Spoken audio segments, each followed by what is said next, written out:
राष्ट्रीय अध्यक्ष doctor Gaurishankar advocate साहब हमारे साथ हैं और आज हम एक विशेष मुद्दे पे चर्चा करेंगे जो मुद्दा है वो पूरे हिंदुस्तान में गूंजना शुरू हो गया है।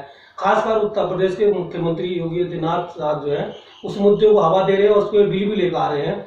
जी हम बात करें जनसंख्या नियंत्रण की। जनसंख्या नियंत्रण को लेकर पूरे देश में बवाल मचा रखा है। इससे किसको फायदा होगा किसको नुकसान होगा ये तो आगे की बात है, लेकिन फौरी तौर पर जिस तरह से लोगों में चर्चा है इस बिल से कहीं ना कहीं बीजेपी को फायदे होने की संभावना है। इसी पे चर्चा करेंगे हम गौरीशंकर एडवोकेट जो लोक समाज पार्टी के राष्ट्रीय अध्यक्ष हैं, जानते हैं उनसे कुछ सवाल।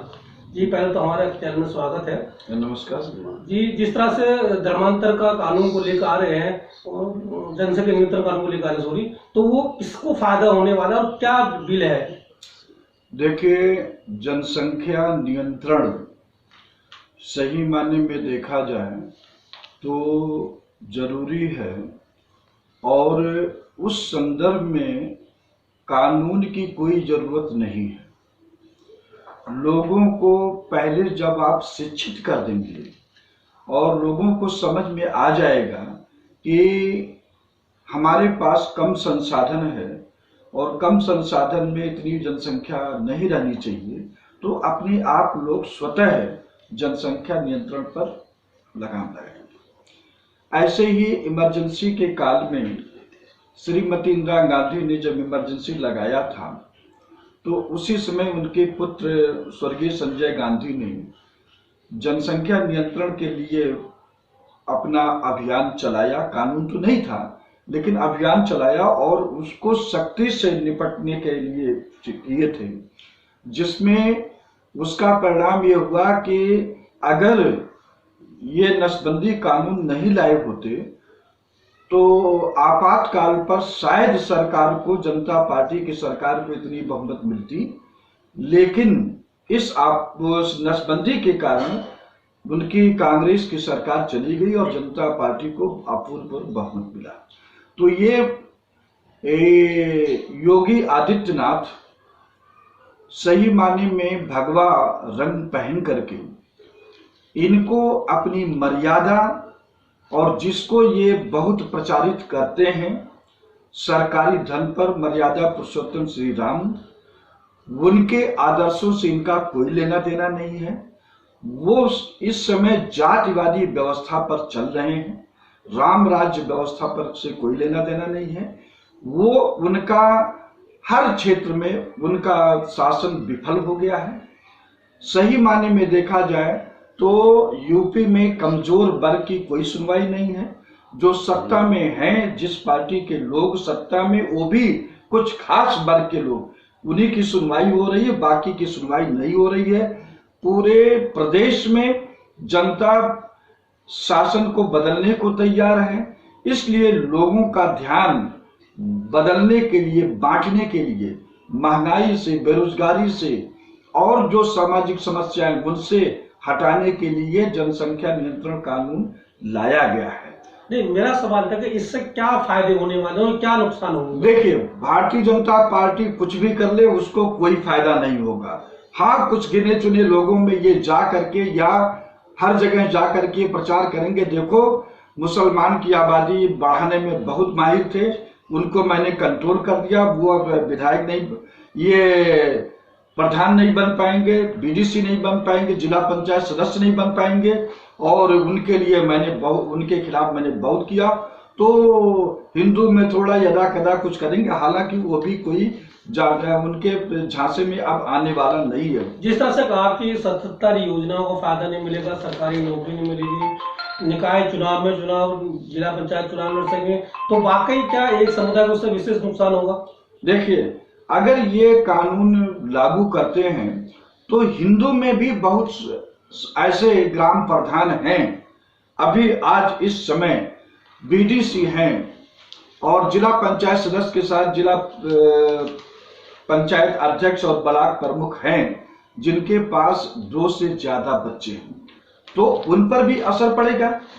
और रही बात कि मुसलमानों की जो बात है, अगर मान लीजिए एक मुस्लिम व्यक्ति के पास 6 बच्चे हैं और ये कानून आ गया कि आप ग्राम पंचायत का ग्राम प्रधान नहीं लड़ पाओगे, बीडीसी नहीं लड़ पाओगे, और जिला पंचायत सदस्य, ब्लॉक प्रमुख, जिला पंचायत अध्यक्ष नहीं बन पाओगे, ये चुनाव नहीं लड़ पाओगे, तो वो क्या करेगा? इसका रास्ता काट लेगा।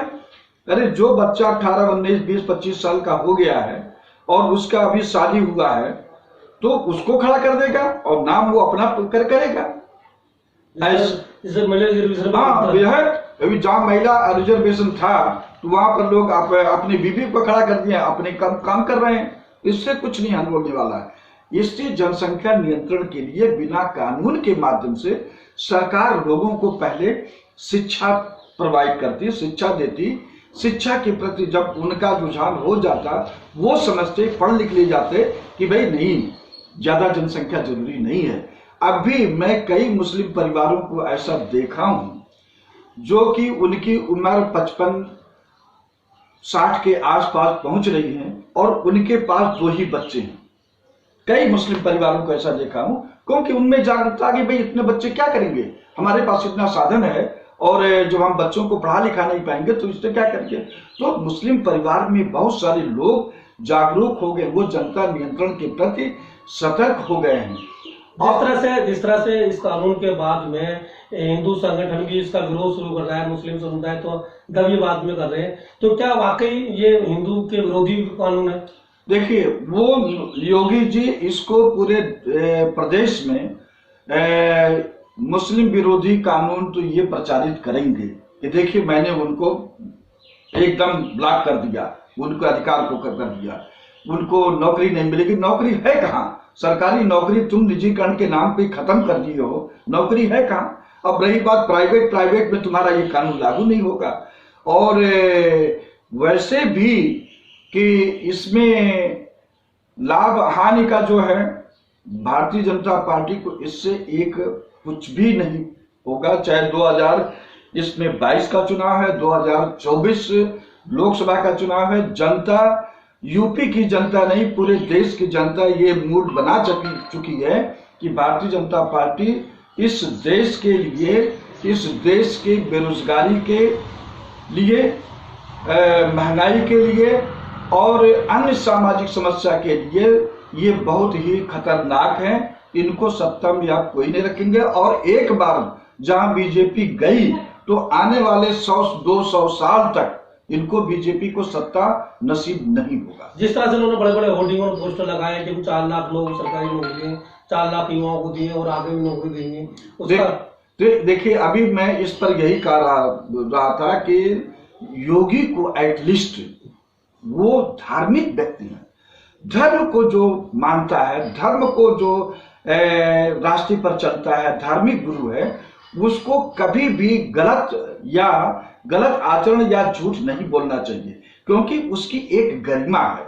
हमारे प्राचीन काल में, प्राचीन समय में जो धर्म गुरु होते, किसी के भी जाति धर्म के होते थे, उनको लोग नमन करते थे, उनमें तपोबल होता था, उनमें आध्यात्मिक बल होता था। लेकिन आज ये योगी जो है, इसमें कोई बल नहीं है, सिर्फ छल बल है, सत्ता पर बैठे रहें और जो सरकारी पैसा है वो जगह जगह इस होर्डिंग के नाम पर, चैनल पर एक बर्बाद कर रहे हैं और अपने लोगों को, जो उनके जानने वाले हैं, उनको एजेंसी दे करके उनको माला माल कर रहे हैं। ये भी एक प्रकार का जो होर्डिंग का जगह जगह लगवा करके 4 लाख, आप भी देखिए पत्रकार हैं, कहीं सुने हैं, कहीं नोट। देखिए ये कानून के, सरकार किसी भी टॉपिक पर अगर उसका क्षेत्राधिकार है तो कानून बना सकती है, ये संवैधानिक अधिकार तो है। लेकिन बदनीयती से लाया गया कानून वो जब कोर्ट में जाएगा तो वो टिक नहीं पाएगा। वहां पर भी विद्वान लोग बैठे हुए हैं, उनको भी पता है कि आगे कैसे किस नियत से लाया गया है। जब ये सब बातों पर बहस होगा तो ये कानून टिक नहीं पाएगा। जिस तरह से चीन में भी जनसंख्या नियंत्रण कानून लाया गया था, बाद में बदल दिया गया, वहां भी इस कानून को फेल किया, ऐसे कई और उनको जिक्र किया जाता, तो क्या ऐसा यह भी होगा? देखिए ये देर सवेर इस कानून को वापस लेना पड़ेगा। अगर ये कानून बना दिए तो भी कोई फर्क नहीं पड़ेगा जनसंख्या पर, जब तक लोगों को जागरूक नहीं किया जाएगा। और जागरूक जब नहीं होंगे और उनको शिक्षित नहीं किया जाएगा, आप एक नहीं 1000 कानून बना लेंगे, कोई फायदा नहीं होगा। जिस तरह से ये न्याय पंचायत में और निकाय चुनावों में कानून लागू करने की बातें सांसद और विधानसभा में आप दूर रख रहे हैं, क्या वजह मानते हैं इसकी वजह आप पीछे? देखिए ऐसा है ना कि विधायक उनको लग गया है कि जो स्थानीय इकाई का चुनाव है इसमें करीब करीब हर जात धर्म के लोगों की भागीदारी हो रही है छोटा चुनाव के कारण, और विधायक और सांसद का चुनाव है, भारतीय जनता पार्टी इसको महंगा कर रही है। महंगा पहले से था, लेकिन जब से ये 2014 में नरेंद्र मोदी आए हैं, अमित शाह, ये नरेंद्र मोदी की जोड़ी, विधानसभा लोकसभा का चुनाव बहुत ही महंगा कर दिए हैं, और बुरी नीयत से, ताकि गरीब आदमी कभी भी सपने में भी ना सोच पाए कि हम विधानसभा का चुनाव लड़ेंगे। तो विधानसभा में और लोकसभा में किसकी रिप्रेजेंटेशन है? वही जो योगी के लोग हैं, मोदी के जो बड़े बड़े कारपोरेट घरानों के पैसा लेकर के वही पर्टिकुलर लोगों के लोग हैं। तो वो जान रहे हैं कि अगर हम विधानसभा लोकसभा में ये कानून लाएंगे तो वही लोग साफ हो जाएंगे। तो जैसे कि अभी सर्वे आता है उसके अनुसार 160 विधायक अगर लागू हो जाए तो उत्तर प्रदेश में बीजेपी के इस तक निष्कासन हो जाएंगे। हाँ, तो बिल्कुल वो जान रहे हैं ना कि अगर हम इसमें लागू करेंगे तो उन्हीं के ज्यादा विधायक सांसद निकल जाएंगे, वो साफ हो जाएंगे, तो अपने खिलाफ को क्यों लाएंगे? अब इसमें इसलिए लाए हैं कि जो दलित जातियां हैं, पिछड़ी जातियां हैं, मुस्लिम के लोग हैं, और सवर्ण में भी ऐसे बहुत सारे लोग हैं जिनका जातीयता से कोई लेना देना नहीं, उनको एक मानवता के रास्ते पे चल रहे हैं, उनमें भी उनको रोकने के लिए ये सब कानून लाया गया है। तो जिस तरह से 2022 चुनाव बहुत नजदीक है विधानसभा उत्तर प्रदेश में, इस तरह के धर्मांतर और जो है जनसंख्या नियंत्रण के कानूनों पर चर्चा की जा रही है रोजगार के बजाय, तो क्या रीजन मान लें आप? देखिए, ये कुछ भी कर लें, क्योंकि जब इंसान कुछ किया नहीं रहता है अपने जीवन में तो उलूल जुलूल की बातें करता है, वो दूसरे पर दोषारोपण करता है और नया नया तरीका ढूंढता है जब अपने को लोगों को समझाने के लिए। इसी प्रकार योगी जी पिछले 4.5 सालों में जनता को बेवकूफ बनाए हैं। अयोध्या में श्री राम के नाम पर करोड़ों अरबों रुपए का दीपक जला करके तेल बर्बाद किए हैं। सिर्फ अयोध्या हिंदू मुसलमान मंदिर मस्जिद ये किए हैं, इससे ज्यादा ये कुछ नहीं किए हैं। जहां तक नौकरी देने की बात है, नौकरी में यूपी सरकार में जितने भी सरकारी विभाग हैं सबको योगी जी अपने अपने लोगों को ठेका दिए हैं, और वो ठेकेदार गरीब बेरोजगारों को या बेरोजगार कोई भी किसी भी कहीं का हो, उनको 8,000, 9,000, 10,000 से ज्यादा देता नहीं है। बाकी रुपया 10,000, 15,000 जो ठेकेदार गपत कर लेता है, क्या योगी को नहीं पता है?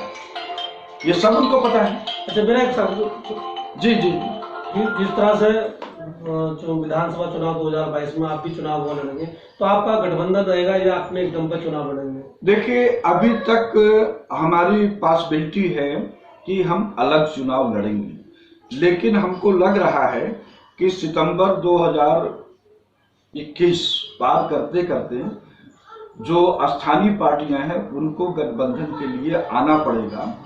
हो सकता है राष्ट्रीय पार्टियां आने, क्योंकि उनको लगेगा कि अगर हम नहीं गठबंधन करेंगे तो मेरा नुकसान होगा। किसके साथ जाने का संभावना? भारतीय जनता पार्टी का तो कोई मतलब ही नहीं है। भारतीय जनता पार्टी को हटाने के लिए लोक समाज पार्टी इस धरती पर जन्म ली है। संघ को हटाने के लिए लोक समाज पार्टी इस धरती पर जन्म ली है। इस तरह से 2-3 गठबंधन है, सपा का गठबंधन है, ओबीसी का गठबंधन है, एक बस दूसरे छोटे दलों का, किसके साथ ज्यादा चांस है आपके? देखिए, वो कौन आएगा वो तो समय बताएंगे। भाजपा कांग्रेस, भाजपा को छोड़कर